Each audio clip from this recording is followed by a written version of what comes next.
आपण पाहतो आहोत स्फोटांचे आवाज येत आहेत, कारवाई सुरू आहे। सध्या या क्षणी काय अपडेट्स आहेत तुमच्याकडे?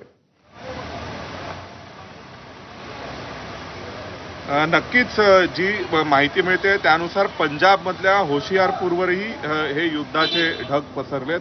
त्यासोबत जैसलमेरवरही हे युद्धाचे ढग पसरलेत। आता मी नवी दिल्लीमध्ये जर आपण पाहिलं तर आपण पाहू शकतो की नवी दिल्लीचा हा जो संपूर्ण परिसर आहे हा रोज रात्री उशिरापर्यंत प्रचंड रहदारीचा असा हा परिसर आहे, परंतु सध्या जर आपण पाहिलं तर इथे सर्व रस्ते मोकळे होत आहेत। मोठ्या प्रमाणावर लोक आपापल्या घरी निघालेले आहेत। अनेक ठिकाणी जे लोक रात्री उशिरापर्यंत कनॉट प्लेस सारख्या ठिकाणी असतात तिथे जर आपण पाहिलं तर दुकानं बंद झालेली आहेत, रस्ते मोकळे झालेत आणि लोक सगळे आपापल्या घराच्या दिशेने निघालेत, जे इथे शॉपिंग करण्यासाठी येतात किंवा हॉटेल्समध्ये येतात।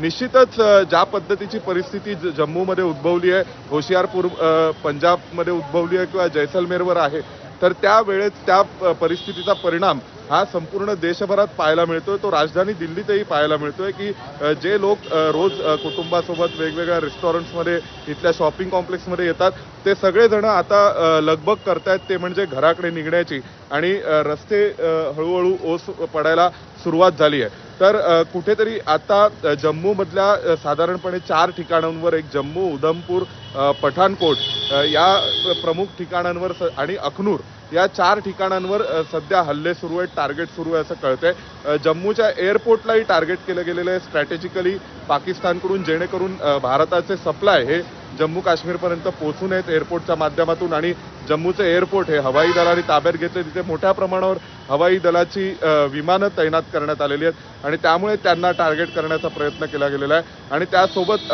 जैसलमेर आणि होशियारपूर जी सीमेलगतची गावं आहेत त्यांना टार्गेट करण्याचा प्रयत्न केला गेलेला आहे। आणि जिथे आपण सध्या नवी दिल्लीतील ज्या ठिकाणी आहोत तिथे सुद्धा रोजचा हा प्रचंड गर्दीचा रहदारीचा रात्री उशिरा 12, 12:30, 1 वाजेपर्यंत जिथे गर्दी असते असं हे ठिकाण आहे, परंतु आज हा संपूर्ण समोर आपण जो पाहतोय तो जनपथ हा म्हणून सर्व सुप्रसिद्ध रस्ता नवी दिल्लीतील तो रस्ता रिकामी पडतोय आणि लोक सर्वच खासगी वाहनं विशेषतः आपापल्या घराच्या लोगों को, बहुत कम लोग अब बचे हैं, लेकिन जितने भी बचे हैं उनको एक जगह पर